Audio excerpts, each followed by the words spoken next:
ಮಕರ ಸಂಕ್ರಾಂತಿ ಹೋಯ್ತು.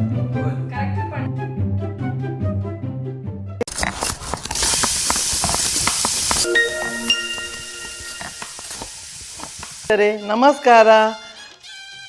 ನಮ್ಮ ಅಡುಗೆ ಮನೆಯಿಂದ ನಿಮ್ಮ ಮನೆಗೆ ಹೊಸ ವರ್ಷದ ಹಾರ್ದಿಕ ಶುಭಾಶಯಗಳು. ಮಕರ ಸಂಕ್ರಾಂತಿಯ ಶುಭಾಶಯಗಳು. ನಿಮ್ಮ ಜೀವನದಲ್ಲಿ ಹೊಸ ವರ್ಷವು ಆರೋಗ್ಯ, ಸಂಪತ್ತು, ಸಮೃದ್ಧಿ ಎಲ್ಲವನ್ನು ತರಲಿ ಎಂದು ದೇವರಲ್ಲಿ ನಾನು ಆಶಿಸುತ್ತೇನೆ. ಸ್ವಲ್ಪ ದಿನಗಳಿಂದ ವಿಡಿಯೋಸ್ ಅಪ್ಲೋಡ್ ಮಾಡಲು ಆಗಲಿಲ್ಲ, ಆದರೂ ನಿಮ್ಮ ಬೆಂಬಲ ನನ್ನ ಮೇಲೆ ಇದೆ.